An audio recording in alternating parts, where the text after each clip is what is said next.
Guys, welcome back to the podcast. Today's episode promises to be an incredible one for all the Hyrox athletes out there. We are so buzzing to be able to introduce the sport concept designer of Hyrox and the founder of the Rock Zone original gym, Mintra Tilly, to the podcast. Mintra's title is the Director of Sport at Hyrox, and she is the visionary behind the sport that we've all grown to absolutely love. She designed the format of the race, which is literally transforming fitness right now. And we cannot wait to find out more about it as we dive into this episode. So thank you so much for joining us on the podcast, Mintra. Thanks for having me. Oh yeah, we're really excited for this one.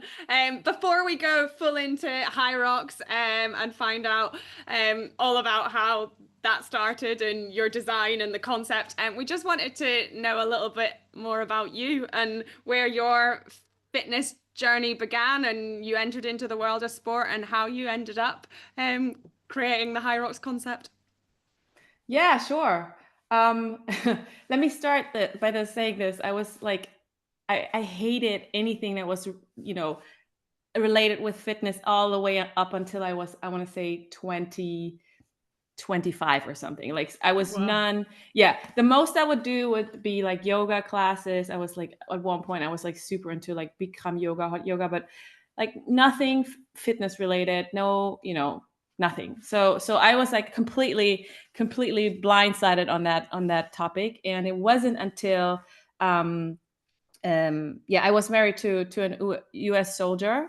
So it wasn't until I was married to him that I got introduced to like CrossFit and, military athlete and, all these like kind of like super badass, I guess, training methodologies. And that's how I got like interested and hooked basically into fitness. And that's how also my journey started as a strength coach. Like I went and did, all the certifications through NASMs. What's that other one, that American one? CSCS. I'm sorry. Yeah. CSCS. I went and got my NASM. And then, basically, so that's how I started. And then I became really involved with the military community. And so I really started coaching soldiers. So I started off with regular, any kind, like pretty much anyone who was in the gym. And then it kind of like became a thing and it became more structured. So I then kind of graduated to, I would get, kind of, how do you say that?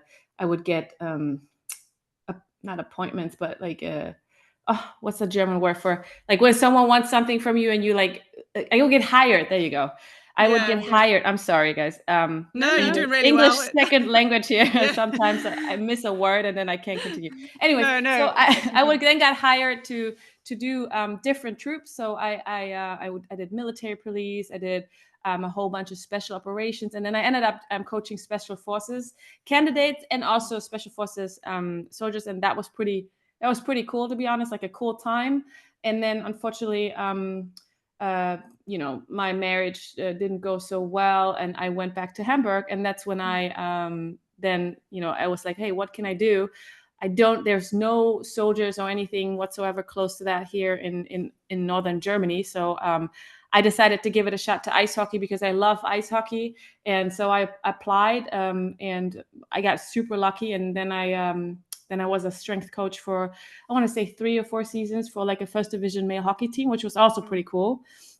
And that's I guess within that time is when Hyrox kind of like first started. And that's why Hyrox is basically also a little bit of a leg dominated, a sport or workout at the beginning, and because that's kind of my wheelhouse. So yeah, that's how it really all started, like super condensed. It's so interesting. And I've had a similar background. I was like in the military and in PT. Really? In the military. Yeah. And I think from your background and what you said, like it's a very male dominated area. Like I was in the military, so it was a bit easier because I was like put into that position by appointment. So, but it must have been, how did you find it coming in? And obviously like being a female teacher, training and coaching like special forces, for example, and then going into a hockey team that's very male and a female coming in doing the strength and conditioning, which is very like I would say like masculine, and guys like to, you usually think it's the other way around. How did Yeah. you feel, how did you, yeah, I think a lot of females would probably wonder how you felt in that space and how you broke into it, because you know, a lot of females are worried about going to the strength area in a gym, really. Yeah. So Yeah, I let know. alone being the one that's telling everyone how to do it. And Yeah, I mean that's a really great question. I gotta say, when I was with the U.S. military, I didn't receive like anything but respect. It was really, I want to say, easy, because once the reputation got out there, like they were very respectful. They would either, like, I guess, look at me as a big sister, or kind of like that. So it was very, like, it's a nice community, and there was no issues whatsoever. But when I came into the team, the hockey team, it was tough, to be honest. And it wasn't so it was with the players. I think I had like 1-2 key moments where I was like, the first one where I was introduced, and the first one where we had our first session, and I knew I had to perform like 200%, no mistakes whatsoever, and I came prepared. And that's when it was like boom, and everyone kind of respected me from that on. Of course, the younger guys would then have like I would find out later that they would have, like, I guess, bets going and stuff, but that's normal, right? But like, it wasn't like the other part, like the staff, like, because it's just men, really, as the coach, the physio, the players, all men, like in terms of sports. And then when you go to the next level, where it's like, I don't know, finance and HR, and that would be some women, but like where we were with the sports part, it was just men, and the staff was really they had the issue with, a girl coming in, and then all of a sudden the players accepted her, and so I had like little fights to fight there, and I was in my early 30s, I want to say, and I wasn't necessarily the most confident when it came to like that environment. I was confident in my strength coaching and stuff, and I knew how to handle athletes, but like that was like a whole new, like, that blew my mind. I had to like that. I learned a lot during that period, to be honest. Yeah.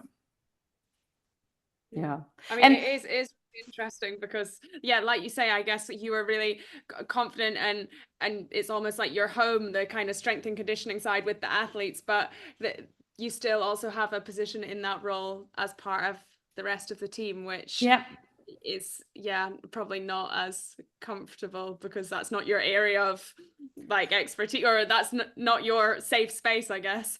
No, but I learned, like, looking back now, I know that it was not me. It was a lot of like the guys' reflection of themselves, their insecurities, kind of like they were, I guess they were intimidated, but for some point, like they were all older than me, but at some point they were intimidated. And I know that now, and I know now nothing was wrong with me, or nothing.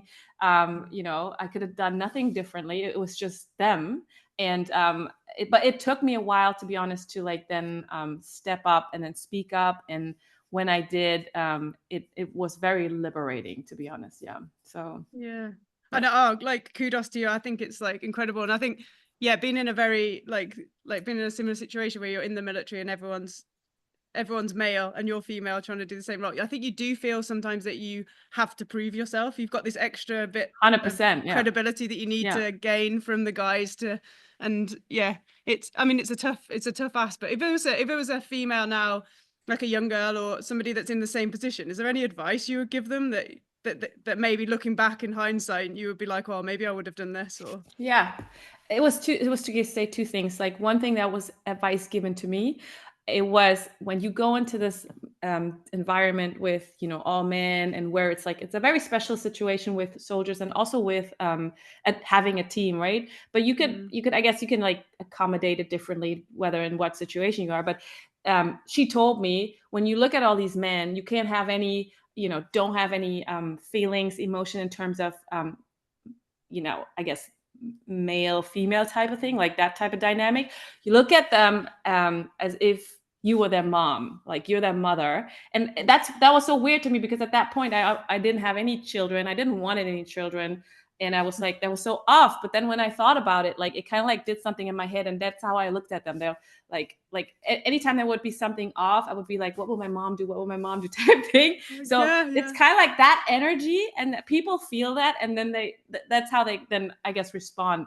So that would be my first, I guess, piece of advice in terms of to my younger self or to anyone who's coming up or wants to like be in that field. And then the second thing is just, stay true to yourself and just speak up when something, because usually your gut feeling when something feels off is right. So it doesn't necessarily have to be a big, argument or whatever. Just say something that people will know, okay, you're not the one.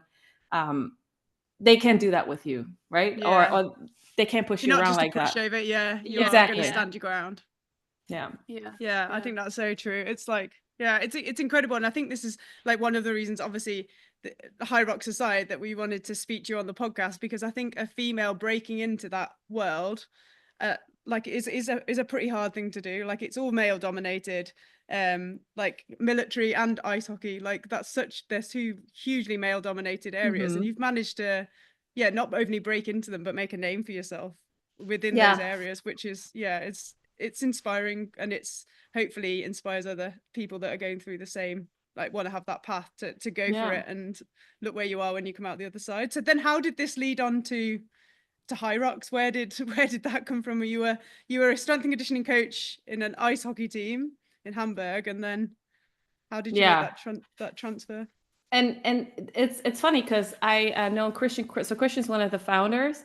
I known him for a very long time, like as the husband of my friend, right? So my friend, Julia, she's always been there through that period of coaching the team and stuff. But he'd kind of like been in the background, and I never really, we saw each other, but we didn't really have an interaction. So then one day he approached me. I want to say this was 2013, 2014 ish, like super early on. And he was like, hey, can you, I want to have this idea for like combining running with functional movements. And I want to create a run. Can you design something for me? And so I thought about it and was like, yeah, that's pretty cool. Let's do it. And I want to say that was then between 2013 and 14, where I then designed the race and then tested and retested type thing. And, communicated with him through that. And then it went radio silent, like nothing ever came out of it. We were pretty far along as far as it should have been outdoor. It was like, it was kind of like, far along. And then nothing happened. And I wouldn't hear from him for 2 years or so. And I wouldn't bother either, because, sometimes projects, you start something and they don't make it, right? So I didn't think too much of it. But then it was, and then it was a crazy time because I got pregnant. The hockey team was, they were kind of like funded by, they're funded by the LA Kings, and the LA Kings didn't want to have two hockey teams in Europe. So they canceled that one, mine. And so I was like pregnant, and I was like about to lose my job. I'm like, oh, I'm never going to get, a job again, all these emotions, and like becoming a strength coach. How am I going to blah, blah, blah. And that's when he called, and he was like, hey, wow, do you have time? I want to revisit our concept. And yeah, I mean, it's funny how stars align or whatever you want to call it. I walk into this office, and there's already people sitting there, brand new people, by the way. And that's why he went radio silence, because he changed companies or whatever. And so it was like the founding crew, I guess, they were sitting there. And then that's how it started. And so it was like, I came into the office, we sat down at the meeting table, and I was like, yeah, we want to revisit the concept. And I want to say this was the end of season, hockey season. So it must have been like June, July-ish. And they were like, yeah, and we want to do this in November. I'm like, okay. So that's how Hyrox then was born, I guess. Oh my God, that is crazy. Super crazy. And like you say, like the stars aligned. Like it was almost like it was meant to kind of go quiet for a little while and then come back around. And like, so can we go into like the design of the race, like the concept? We had a few like questions that we were super interested as to whether you well, I mean, you can tell us how you kind of came up with it, but I think we were interested in if it was like based on a certain type of athlete or taller people, smaller people, like I don't know, male, female, like what was it kind of, where did it come from? You know what? Like I think I didn't have a plan per se as in terms of male or female. I just had like like kind of like conditioning, strength, little bit of leg dominated workouts, and I guess program design is kind of like in my wheelhouse. That's what I do really good, because that's what soldiers need, right? Strong legs and lungs, rucking, like all these things, climbing up the mountains and stuff. And then obviously ice hockey is also very leg dominated. And so I think that's where that was kind of like in the back of my head in terms of like heavy influenced by it. And then the design basically was, I was given the 8K or the 8 stations, I want to say. And then I came up with, okay, let's do an upper body pull, an upper body push. For example, the sled pull used to be, it was designed to be a sole upper body movement, as in you just use your arms. Oh, you can do a little bit of hip movement, right? But the whole walking back in the athlete's box, making it a hamstring type exercise all of a sudden, that wasn't even the plan. So it was push pull classic, and then it was conditioning, upper body, total body, body weight movements. And then also obviously a big factor was it had to be able to be done by mass participation. So that was another I guess factor I was given, that hundreds and hundreds of people, although at that point it was like okay, yeah, right, hundreds and hundreds, but okay, here you go type thing, right? So those were like the factors, and that's how the race was designed. And then obviously the wall balls were meant to be like the big grand finale, everyone watching, super hard, tough at the end, and then you cross the finish line. Yeah, I think that putting the wall balls at the end is like incredible. It's such a good, it is that, it's like, oh, and the race isn't over till the wall balls. And I think that's what's made the race so incredible, is like the fact that you can be winning, but then you get into the wall balls and like someone that's in sixth could end up coming second or coming third. Yep. And you have definitely nailed that. Did you always have it in the same order, or did you like, I know you said you did a few iterations and you tried it out. Did you like change the order, or was the idea to do like the run ski run to just like gas people at the beginning? So like, how did you decide to did you make the front end of the race like the heavier, harder bit? Because I know everyone talks about that's the bit that they need to work on because it's so hard at the beginning. Did you foresee that, or? Yeah, actually, it was meant to be that the hard, like the kind of like the hard, like a little bit of a hard part in the beginning. So ski, sled, push. Like I wasn't fully aware that sled pull is also like a people. It's also, let's put sled pull in there. So ski erg, sled push, sled pull, and then kind of like sandbag lunges, wall balls. That was like intended to be there because putting 2 leg exercises behind each other. And then also I knew that sandbag lunges would gas a lot of people because for some reason, if you're, we walk and do everything on one leg, but once you do an exercise on one leg, like it gets super hard and wobbly and stuff. So I think, so that was like intentional. And then the beginning was intentional. In the middle, it's not easy, right? Doing burpee broad jumps for 80 minutes, but like rowing, for example, is kind of like, you get a little bit of an active rest type thing. Although it's not, but like there was an intention behind it. But back to your question, in the beginning, instead of instead of burpee broad jumps, we had like 100 or 80 meter inchworms, which was stupidly heavy. Like, have you like try that? Do 100 meters inchworms. It sucks, right? It doesn't Especially really gas you, but hamstrings and like arms and I guess all your joints basically. So that was in there. And then we had 100 kettlebell swings were also in there, and 100 box jumps were also in there. And those just were way too technical, super heavy, and not fun to watch, and one-on-one judging. So that kind of like didn't make it. Although the box jumps were there until the very end, until we all did like a test. Like we invited friends and family, people who we knew were super sporty, people who we knew were like not so sporty, and they all like literally had issues with the jumps, plus obviously injury prevention and stuff, so they didn't make it. Yeah. Okay. Oh, fair. And I'm guessing like, Good yeah, thing, I because guess. yeah, I mean, Yeah. I think there's probably some people that would have liked them in, and like Yeah, me CrossFitters too. coming in. Yeah, exactly.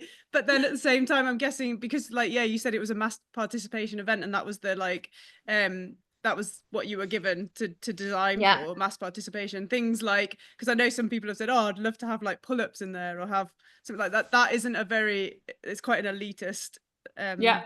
It's a like great test of movement, upper isn't it? body strength, but yeah, Yeah. how do you assess that? And for just circling back to the box jumps, we would have had like super long boxes over and over, so it'll be a jump and down and jump. It's kind of like an obstacle. So Right. we already thought about that, but like I'm looking now at the race, I think it's perfect the way it is, and Yeah. thank God no box jumps in there.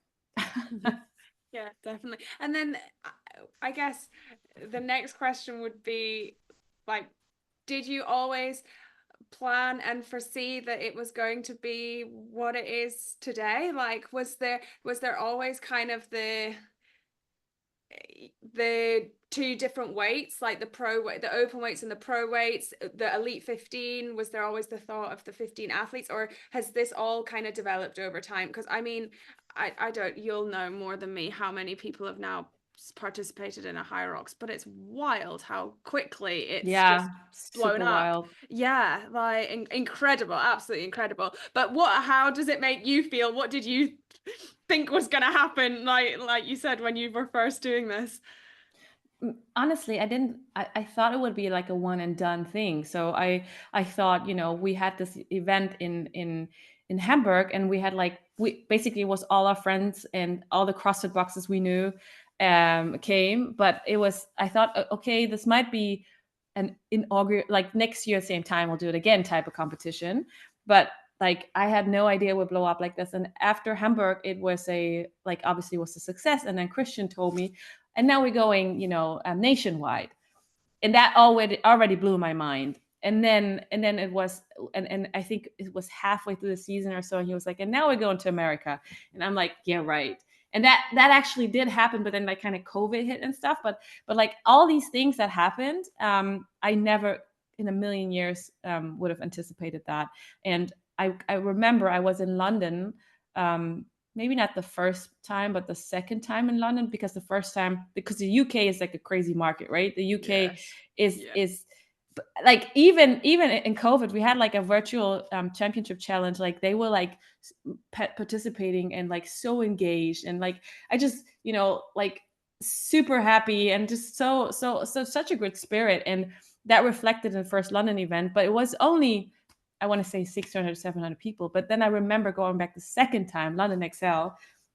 Then we had like these grandstands where you could climb up and then like kind of like overview everything. And I was remembering, I could like it was yesterday, I was seeing all these, like it blew up. I want to say it was a 5,000 person event. I don't know. And I was just thinking, wow, like this is legit. This could be something, right? That was that moment for me. And that was like the second season in the UK. And up until this day, I still feel, wow, now we did India. We recently did Thailand. My mom's from Thailand. Like in my book, Wow. it was always like, what if we're ever in Bangkok or Thailand, like we made it. And so this was the case this year. So yeah, it's just crazy. Super crazy. I like literally can't imagine being you, like designing the race, going, oh yeah, and going through those, and then now see like the people don't design like new sports don't come along very often. Like it is actually mind-blowing that I can't get my head around it. So I don't know how you have, because I wasn't the one sitting there deciding the race. So I don't, and and I like, I don't know if you guys are the same, but like a lot of times I'm like how did I get here? This is like I just got lucky, or does someone pinch me? I can't, like, so this type thing, right? That type of energy is it. But I'm just happy that people are liking it, that it's received so well, and that it's gone through the roof. So I'm like, yeah. So, and when I have those rare moments, I'm like, oh, this is so cool. Like I can be proud of myself, but like, I can't, most of the time I can't believe it. Yeah. And if you got, have you got a daughter or a son? Is it a daughter? I got 2 daughters. Yeah. 2 daughters. Yeah. And like, Yeah. imagine when they grow up and then Hyrox is like worldwide. Everyone's doing it. They're doing it at school. And you're like, oh, my mom designed that. Like, That's how actually pretty mental is cool. that? Like, That's that'd be pretty mental, cool. Yeah. isn't it? I never thought about it like that. Like, That's they'd be super like, oh cool. yeah, it was my mom just designed that. So good. So good. And then what about like the elite side of the sport? You know, now Oh, right. Yeah. people are getting paid to train high. You know, there is like elite athletes. I mean, there's loads of sponsorships coming into it because it's gone so crazy. And looks like it's gonna keep continuing to get bigger and bigger. And I know that like from being at the World Champs and the press conference and stuff, they're trying to really like make it the best they can for the elites and going forward. Like, did you foresee that the elite side of the sport, was that always, even when designing it, was that part of it, or it was originally just the mass participation? It was originally just the mass participation. However, with like the pro, because the pro division, like the weights were always there. So I did have in mind, like, what if an elite CrossFitter, for example, would do it? Like, this would be the weights for them, right? So I did have that in mind, but I gotta give credit to Christian on this one. He kind of like had the vision of creating the elites, and he even early on had the vision of like creating something for them so they can make a living out of that. And at that point, I'm always like, yeah, right, yeah, like that's not gonna happen. Like, so he's a visionary, really, and he had this, this goal, and it actually happened, and I'm glad it did work out. And I think it's cool to see how also the elites evolve. You know, you some of them I known for a very long time. You know, they like from then to now they have like they can make a living. They don't have to like, that's a full-time job pretty much. So that's it's pretty cool to see that alongside, you know, the growing of the sport. Yeah, for sure. And then I know there's been a bit of chat about it because it is getting so big, but I probably need to ask the question, like, do you reckon we'll ever see the elite 15 move like to an elite 30 or anything like that? Will there be iterations as the sport grows, or for now it's just there's no talk around that?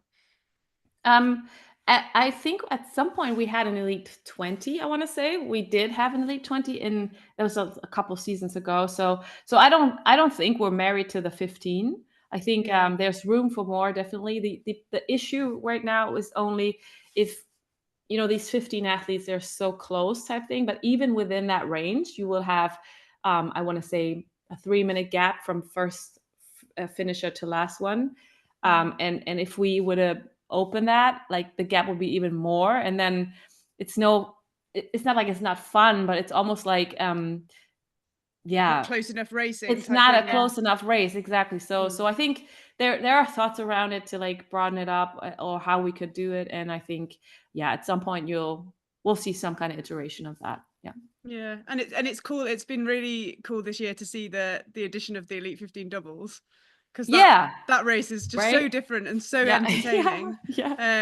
What do you think about the different categories, and obviously as well the adaptive category was incredible to see that, and it's so nice to see that side of the sport growing. And like you said, a mass participation for all, and we're seeing some of the like amazing athletes in the adaptive category as well. And I'm guessing all these categories will just start to grow. Do you guys have a future plan for growing like the doubles, like maybe the mixed doubles coming in? Building Definitely. the adaptive side of the sport? So when we first started, we didn't have relays, right? So relays came in, and then when it was pretty early on, we noticed that we might have to introduce doubles pro, but we never did because we had it in our head, but we never really saw the demand. So it was pretty like second season already that people were requesting it. And but it wasn't until obviously I want to say 2 seasons ago where we implemented the actual division, and then now the elite side to it. So I think that's cool to have somewhat of a race that's always the same, to like then have the, I guess, evolution in terms of divisions and new elites coming in. So I think that is cool. And also with, I want to say, training age of our athletes. The older in their training age they get, like the faster they get, new generations come in. So I think it's great to have this variety going. But in terms of future, I guess, evolutions of the divisions, I think there's still room for more. There's definitely some in talks and some exciting ones in talks. So I think you'll see more of that. But then also in terms of the adaptive divisions, I think that is something that that wasn't actually on my mind when I designed the race. I mean, I know we called the race for, Hyrox is for everybody, literally. Yeah. And then I remember I had a moment where I think this was the very first event in New York we were in Pier 94 or something. And I saw a guy run next to me, and he must have been military, with a blade, right? A running blade. Yeah.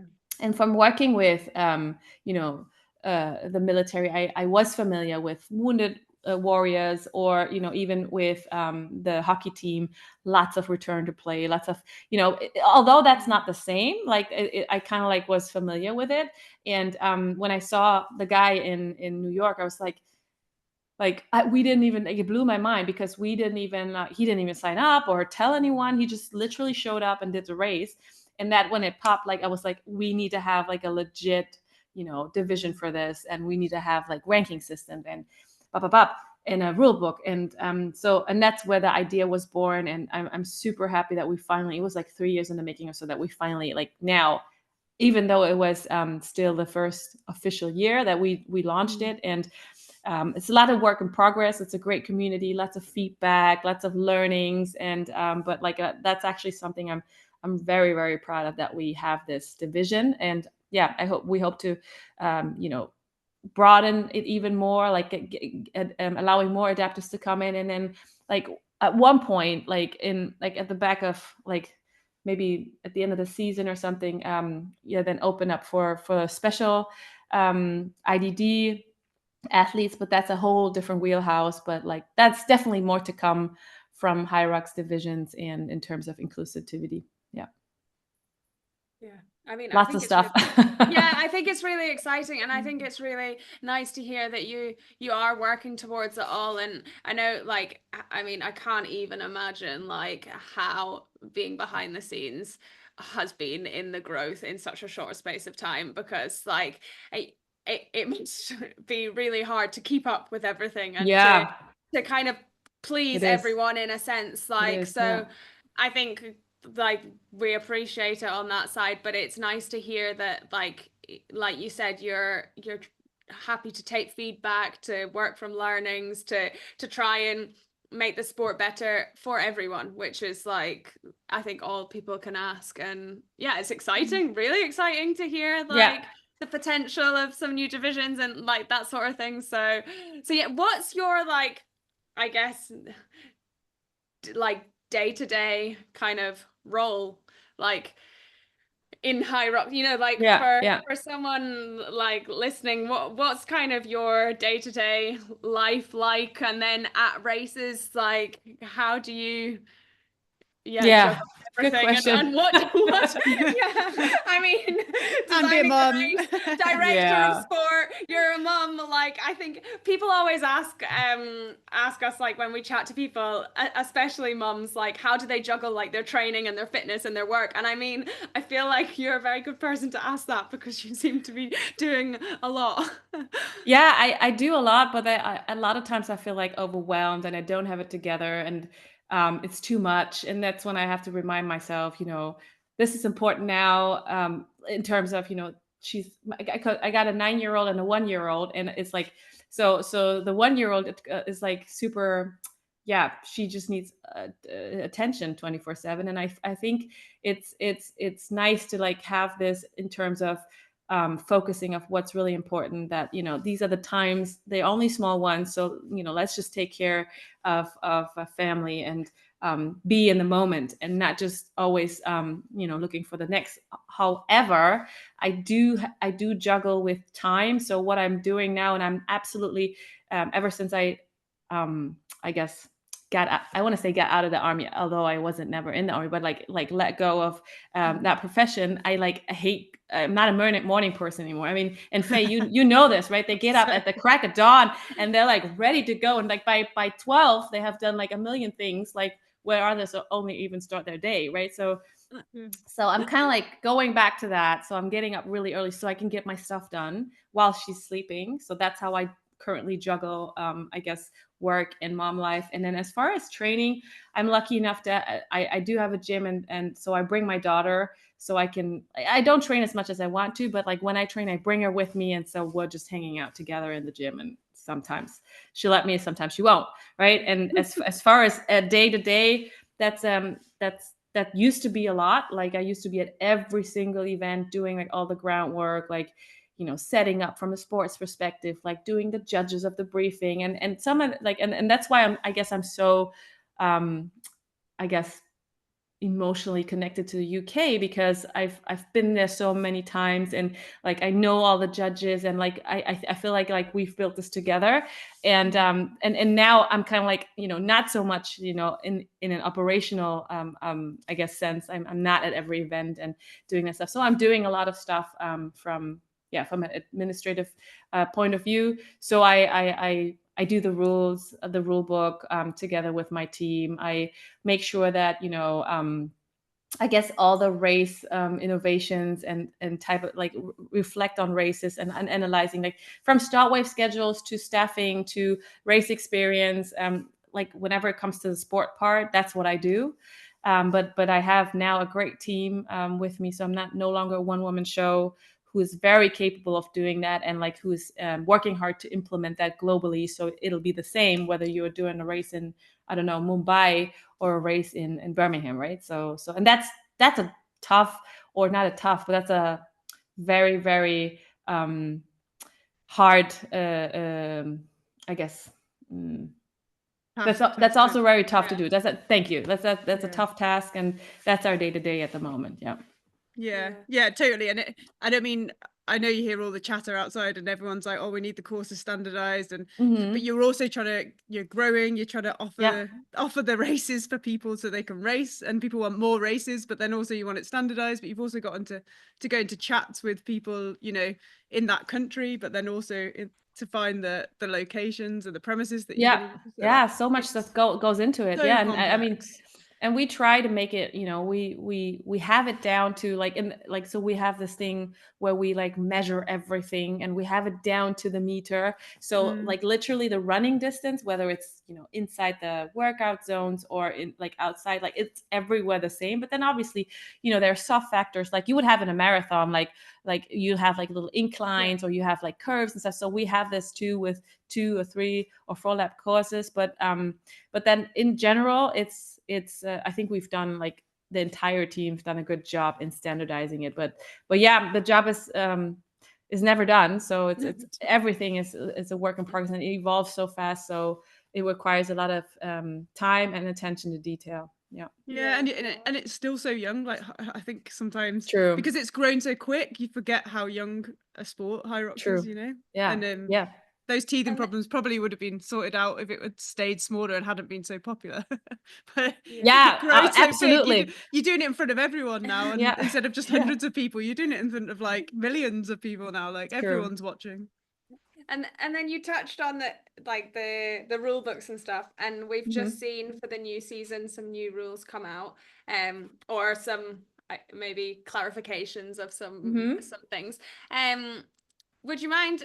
I think the most I've seen like kind of questions or controversy around has been like the burpee broad jump and the burpees, so, and how like to, I don't know, standardize and make a rule for the burpees. How have you found that? I think the new one that's come out is it 30 centimeters between like feet and hands, but is that you just actively trying to avoid the people like dropping forward, or the judges have as their feedback been that it's too difficult to tell? Or maybe you could just give a bit of an insight for people listening that don't like the judging of the burpees. I don't know, like it's it's interesting because a burpee is really a burpee, right? And it's your chest on the ground and then you go. But then when you make it a mass participation event, you have all kinds of body composition, so it looks different when someone's super tall with long legs and does it versus someone's short. And then when you look at it from a race perspective or from a coaching perspective, what is you don't want to have someone have a time advantage in this, right? So anything that makes them faster or whatever. So hand placement does make a difference, because if your hands are a little further out or way further out, you gain meters and therefore you gain time. So at one point we had to make it like we had. And again, when first designing the race, I thought it was clear, but then obviously, okay, where's the hand placement and stuff? So, and then with the evolution of the race and so many different people coming, they become super smart, and that's when we installed the lines for the burpees, the grid lines, so for the judge to see, and also as a verification for the athlete, like where to put your hands.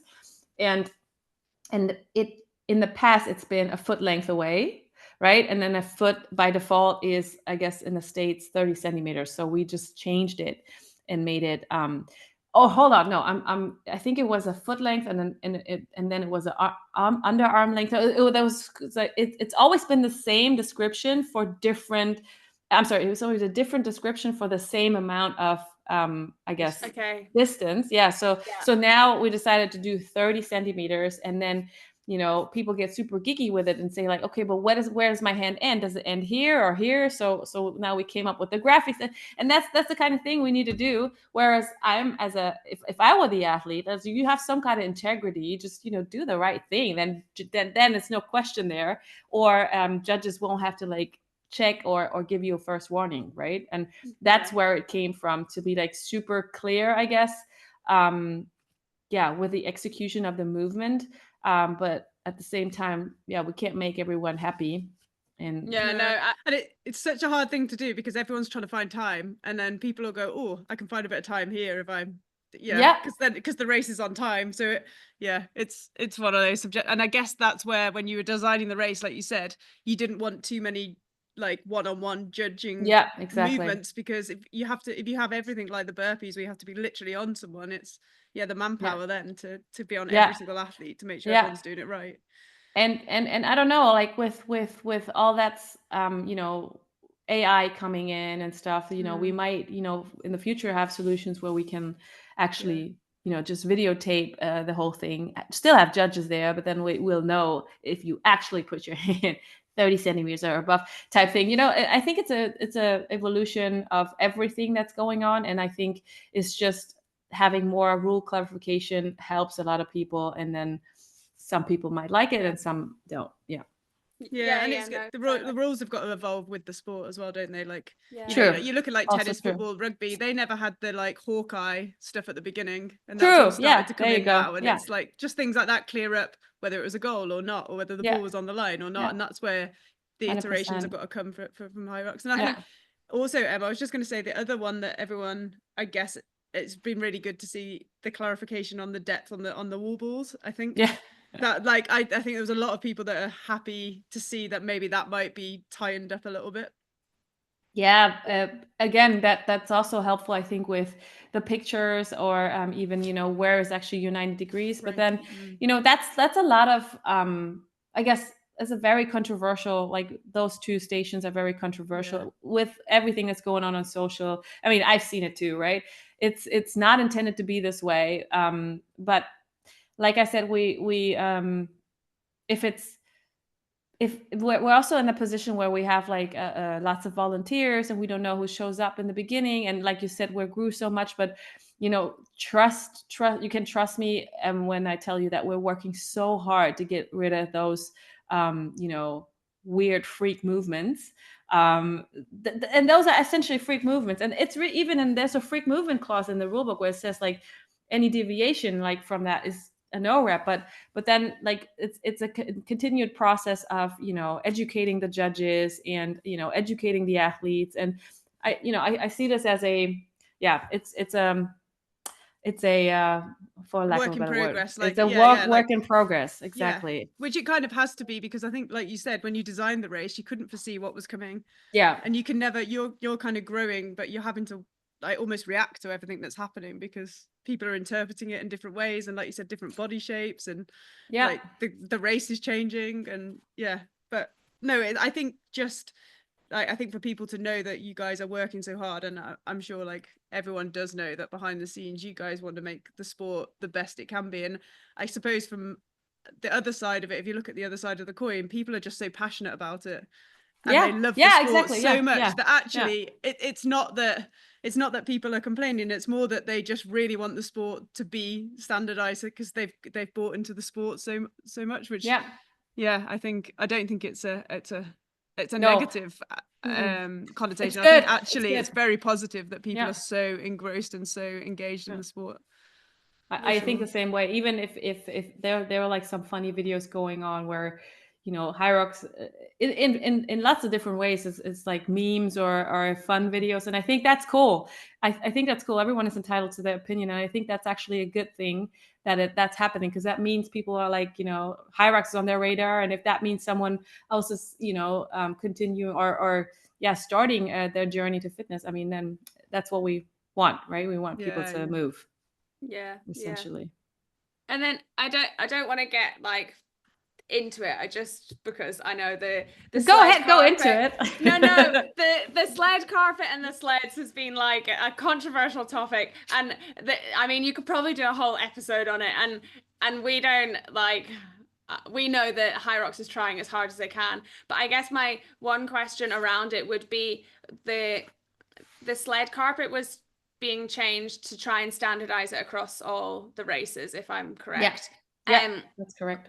Was the intention to keep the carpet as close to the old carpet as possible, or was there any form of intention to make it like easier to move the sleds or harder to move the sleds? Because I think when it first all kind of came about, everyone raced so worried. Yeah, and then they raced in New York, and we saw loads about people going, oh my God, the sleds are so much easier. And then obviously the carpet came to Chicago, and everyone went, oh my God, the sleds are so much harder. And then Hyrox put the statement out about the actual sleds as opposed to the carpet. So I know you know way more than me, and I don't expect you to go into all the ins and outs of it, but I was just wondering the intention behind like changing the carpet in the first place. Yeah. So that we have like a thing in place where we test the resistance of the carpet, like of the sleds on the carpet, and we do this.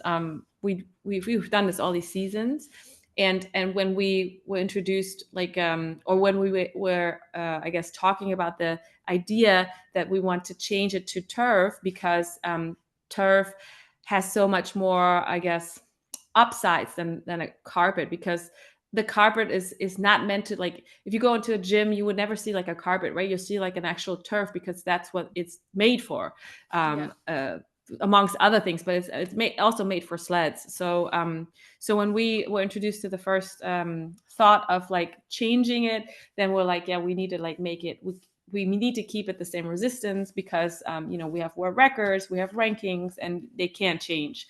And so we've done this with every, I guess, new introduction of equipment. So we've changed sleds a couple of times, right? And even then, it was super important that the sled's weight remains the same, which is a science apparently by itself, and the resistance remains the same. So it's not that trivial. But then when it came to the ground, we did a whole bunch of tests and retests in terms of that resistance with the sled on it and the weights, and we did testing with, you know, actual machines, and we also did testing in the lab, and we also did testing with personal perception, where people just come in and say, oh, on a scale from, I don't know, 1 to 5, how close is this to so? And so we did all that, and then came New York, and I think New York is a little bit and one-off type thing, because it was heavily raining, and I guess the rain was on the sled, like on the turf, and then it was humid, and there was all sorts of stuff that shouldn't have happened in New York, and unfortunately did. But then when we came to Chicago, that was an actual, a closed race, and like, a regular venue, and that's when we had the sled, the turf and the sleds like we would have it now in the rest of the season. And so, and then obviously there were then some sleds that were in New York that has been, completely, like, no one, that was kind of like forgotten, that a week or 2 weeks before we had this bad weather, and that's when the whole issue came up with some sleds being not completely new, and that's what happened basically in Chicago. Yeah. Okay, because the sleds had moved from New York to Chicago. Yeah. The physical sled. Yeah. That makes sense. I understand. Yeah. No, I was just No, go on, Faye. No, I was just going to say, so now for the rest of the season, everyone can expect the turf now? No more carpet, or would there be carpet? So it would just be... No, it's just exclusively turf now, and the turf is I think we've done, because the season in Europe is kind of like a little bit of an off season now, but like we've already had an event in Singapore, and this weekend we'll have Melbourne, and I think Singapore was, I want to say, 9K participants, and no issues. If you look at the times, I mean, South Asia is a little bit slower anyways, but like it's compared to the ones before in Singapore, same. So yeah, from now on you can expect turf everywhere and sleds everywhere, and it'll be the same like before. Perfect. And that standardize the sport across everywhere. It won't just be like Australia, America and like the UK that have the new turf. It's going to be everywhere. That's awesome. I was moving off like Hyrox a little bit. I was just gonna say you also run a podcast, don't you? Like Behind the Grind. And you've had Tia Toomey on it, which like we would definitely recommend people to go and listen to, because that she's starting to break into the world of Hyrox now. How did you feel seeing like huge names like that start to come into Hyrox? I mean, that must have been another moment where you're like, oh my god, like, because I think everyone was like, wow, Tia Toomey's coming across. Definitely. Was there anybody else that you were just like, blimey, like people are coming over to try out this sport now? I was actually I'm a super diehard Matt Fraser fan, and he came across and did it. And I met him at in Miami like 3 or 4 seasons ago, but he was watching his partner Matt O'Keefe racing, so even though he wasn't even racing, but just the fact that he was present at that race, I was like completely freaked out. So when he actually came and did the race, I thought that was pretty cool.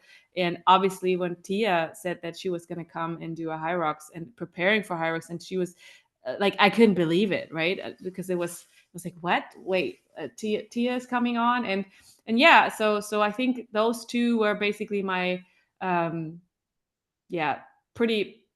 That's when I realized that Hyrox is now actually, on other people's and athletes' radars who are, champions at their sports, fittest on earth type thing. That was pretty cool, to be honest. Yeah, that's crazy, isn't it? And Matt Fraser's doing one this year, isn't he? He's like training for one now. Well, so, I don't know. I think I haven't seen it. Like, is he? Do you know more than I do?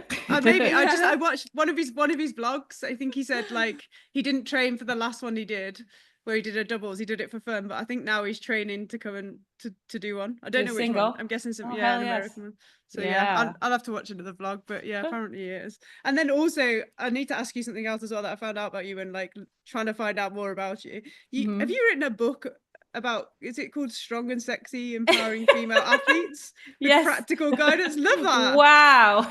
You dug that out. I know, like I did my research. I was like, oh, this is cool. Well, because like we were like doing the podcast on like Hyrox as a like a generic, like speaking to loads of people from the community, and then now as we've like been running this for like over a year now, because we're two females, we've ended up having a lot of female guests, and most of our listeners are female, so we want to basically empower and shout about females and give them a platform to to That's talk. cool. And yeah, seeing you write that book, I mean, can people buy it? Is it something you don't want to talk about, or No, is it's it like a is it super something you're long passionate time about? ago. Really?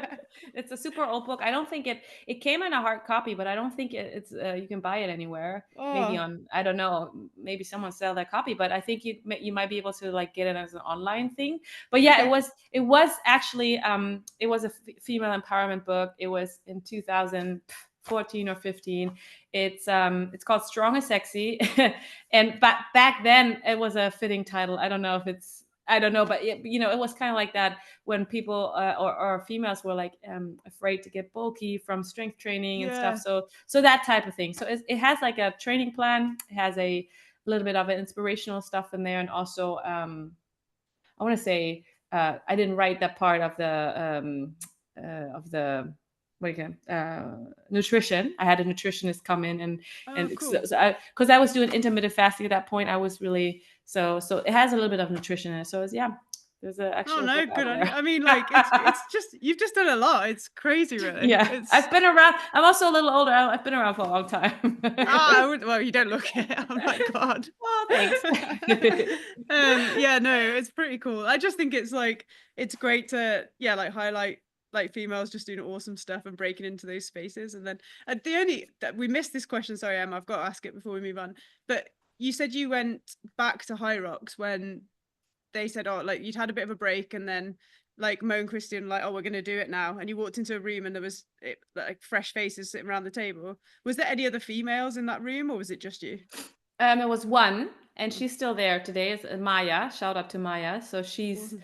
she and then also there were so it was Maya, and then a little bit later after Maya came Yana. So those two girls, and Okay. so she's still in there, and she's now our director of marketing and ticketing. So she also got a baby, but she's also in there and she's leading, and that's pretty cool. So yeah. Yeah, that's awesome. I just wondered. I was like, oh, I wonder if it was like male dominated as well. And I think the other thing about Hyrox that is so cool is like, unlike other sports where everyone's been campaigning to get the same like money for like prize money for males and Yeah, females, yeah, Hyrox is on a level anyway.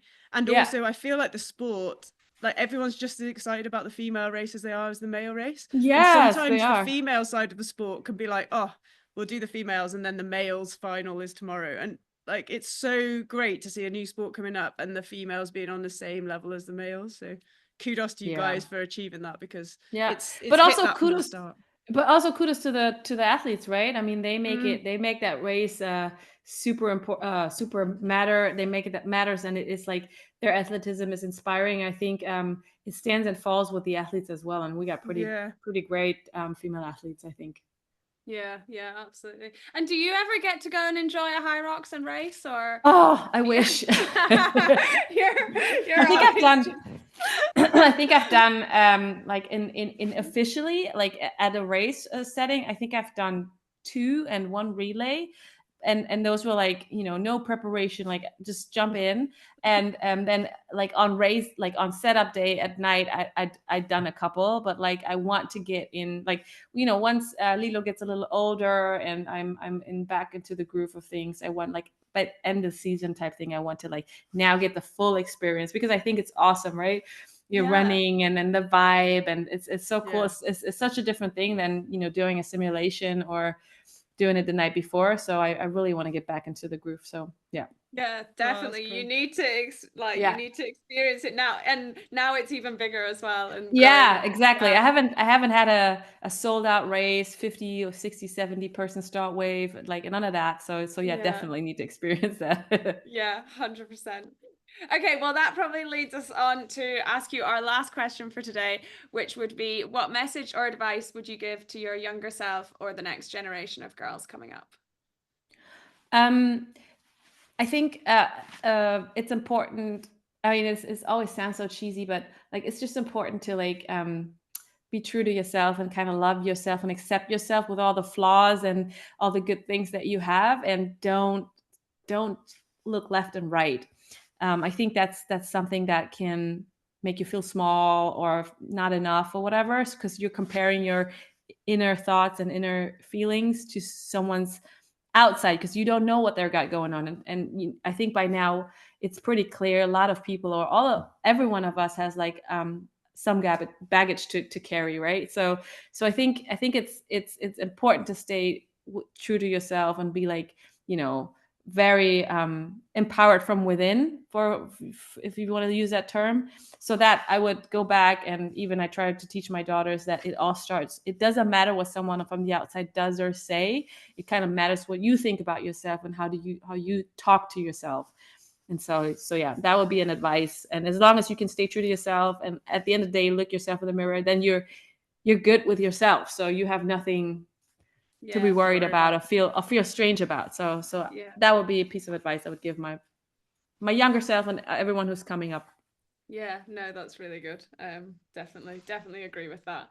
And coming from an incredible female, like, you're just amazing. We have loved learning so much more about you. And like, and maybe one more thing. I'm sorry, Yeah. I just thought of one more thing, because if you're in an environment with just guys and males, and sometimes they're, you might get lucky and they're nice, but sometimes they're not so nice or treat you weird or whatever, then don't dim your light, right? Don't just know. And that then again goes back to what I said earlier, just know what your worth is, and tell people if you don't like something, tell it, like, be nice, tell it in a nice way, but like have some, you giving respect and you want to receive respect. So I think that's also very important.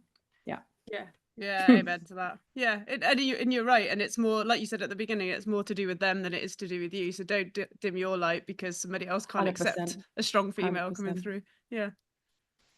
Yeah. Wow, Yeah. crazy. So Mintra, if anyone wants to follow you, or like they can find your podcast on like Instagram, on Spotify, on Apple Music. It's called Behind the Grind. And go ahead and follow it at it's BTG with MT. It's kind of hard to remember, but it stands for Behind the Grind. Yeah, with Mintra Tilly. And if you give me a follow on Instagram, you can also get the newest episodes there. And we'll like put all your links in for Instagram into the show notes, and we'll tag when we release the episode. But man, like, we just want to say thank you so much for fitting us in, and for coming on, being so honest and sharing everything about your background, and also Hyrox, and taking some of our maybe slightly controversial Hyrox questions, which we know people have asked, but we appreciate it, and we appreciate hearing. And I think this is the thing that we wanted to share, is like hearing like the background to it and how hard you guys are working, because I think sometimes people forget that we are human. You're trying so hard, and you've created this from the ground up, and it is the most incredible success. So absolute kudos to you, and thank you for creating a race that we all absolutely love, because you have nailed it. Absolutely nailed it. Thanks, girls, for having me. This was awesome. Yeah, no, we've really enjoyed it. Thank you very much. And to everybody listening, we hope you've enjoyed it. We've hoped it's given you a bit of insight. And please, head over to Mintra and give her a follow, and head over to her podcast as well, and have a listen to definitely her interview with Tia too, because it was awesome. And we'll catch you on the next episode. Yes.